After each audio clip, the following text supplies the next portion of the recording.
kimwe n'ibindi bihugu byose byateye imbere, u Rwanda rwongeye kwisanga rwo gukomerwa amashyi n'abanyamahanga. Birumvikana neza, u Rwanda rwamaze kwandikisha amateka akomeye cyane ku banyamahanga. U Rwanda rwakira shampiyona y'isi y'amagare yabereye muri Afurika, by'umwihariko ku gihugu cy'u Rwanda. Gusa byari ibyishimo byinshi cyane ku banyarwanda n'abandi bafatikanyije n'u Rwanda ku byishimo n'iterambere ry'u Rwanda. Birumvikana neza, Perezida Paul Kagame w'igihugu cy'u Rwanda yongeye kugaragaza ibyishimo n'ibyumviro byinshi cyane ku baturarwanda bose. Ni ibyishimo byinshi cyane ku banyarwanda bakomeza kugenda bakurikira shampiyona y'amagare y'isi iri kurira mu Rwanda. Gusa abanyamahanga bakomeje kugenda bagaragaza ibyishimo nyuma y'uko igihugu cy'u Rwanda cyakira shampiyona y'amagare y'isi. Gusa ntibikwiye ko ibyishimo bya benshi bishobora no guhinduka amarira ya benshi. Birumvikana igihugu cy'Ububiligi gifatikanyije n'igihugu cya Kongo cy'igituranyi byari bimaze kwandikisha inkuru zitandukanye bisebye igihugu cy'u Rwanda.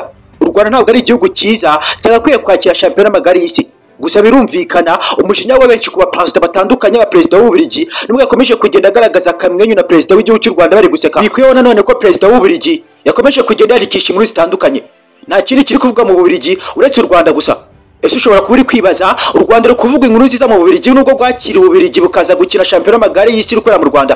Yego birumvikana neza, ku munsi wa mbere kuva tariki 21 z'ukwezi kwa 9 2025 umuntu watwaye igikombe cya mbere ku isi kuri shampiyona y'amagare yaberaga mu Rwanda yari Umubiligi. Byumvikanye ko neza u Rwanda rwakira Ababiligi neza.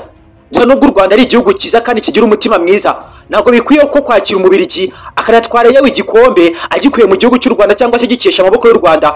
Ntibikwiye ko yageze mu Bubiligi agatangira gusebya u Rwanda. Ibi ngibi byari ibyumviro bibi cyane ku Rwanda nubwo rwakomeza kugenda rwimvamo Ababiligi, ndetse kandi bikumvikana ko neza u Rwanda rumaze gufatikanya na politike y'Ububiligi kugira ngo batangire gushyira hamwe mu nzira y'iterambere. Gusa ibi ngibi byose byo buryo bwa politike na diplomasi kugira ngo Ububiligi butangiye gufatanya n'igihugu cya Kongo cy'igituranyi batangire kurwanya u Rwanda.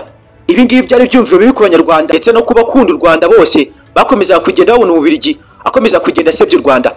Byari ibyumviro bibi nanone ku muntu wese wakundaga u Rwanda muri icyo gihe. Gusa byakomeje kugenda byumvikana kuva mu mwaka w'1921 shampiyona y'amagare y'isi yatangizwa ku muryango wa UCI. Byakomeje kugenda byumvikana ko imyaka 110 irashize shampiyona y'amagare y'isi itangijwe ku isi. Gusa ku mugabane wa Afurika garuka bwa mbere umugabane wa Afurika urugiye kwakira shampiyona y'amagare y'isi ya UCI. Byakomeje kugenda byumvikana ko u Rwanda bakomeje kugenda rusaba umuryango wa UCI kwakira shampiyona y'amagare y'isi ikabera mu gihugu cy'u Rwanda.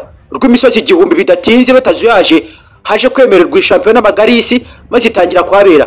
Gusa ku itariki 21 z'ukwezi kwa 9 2025 nibwo hatangijwe shampiyona y'amagare y'isi. Umubiligi yumvikanye neza ari kwanikira abanyarwanda n'abandi bose bari bitabiriye shampiyona y'amagare y'isi. Gusa nk'uko byakomeje kugenda bigaragara ku munsi wa mbere tariki 21 z'ukwezi kwa 9 2025 ku isaha y'isa 10 humvikanye ko Umubiligi bwa mbere ari nawe wegukanye shampiyona y'amagare y'isi yaberaga mu gihugu cy'u Rwanda.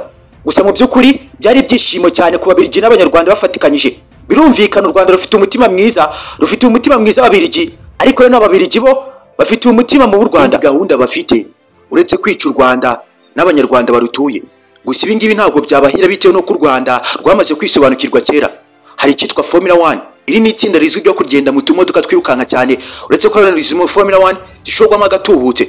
U Rwanda rwamaze kwakira shampiyona y'amagare, ariko rero birumvikana ko na Formula 1 ni itsinda ry'imodoka rizwi cyane muri Leta Zunze Ubumwe za Amerika nko muri New York niho akunda kugaragara shampiyona ya Formula 1. Birumvikana izi modoka bari nto cyane ugereranyije n'ukuri kuzumva. Gusa u Rwanda rwamaze kugaragaza itangazo ryagaragajwe neza bivuga ko izi modoka za Formula 1 mu minsi mike cyane zishobora kwisanga ziri mu Rwanda, nazo ziri mu marushanwa ari kubera mu gihugu cy'u Rwanda. Birumvikana kuri uyu munsi nibwo shampiyona y'amagare yashojwe mu gihugu cy'u Rwanda. Uwitwa GTAF akanumwe mu bamenyekanye by'umwihariko mu ruhando rw'imyidagaduro nyarwanda yongeye kugaragara ari gususurutsa abazungu ndetse n'u Rwanda muri rusange. Ni ibyishimo gusa kuri benshi bakomeje kugeraho n'umwana w'umusore wakomeje kugenda afasha u Rwanda ndetse no gususurutsa abaturarwanda bose n'abanyamahanga bitabiriye shampiyona y'amagare y'isi mu Rwanda. Ni ibyishimo gusa ku baturarwanda bakomeza kugeraho uyu musore ari gususurutsa aba Formula 1 bari baje hano mu gihugu cy'u Rwanda. Ndagushimiye, nitwa John Ferro.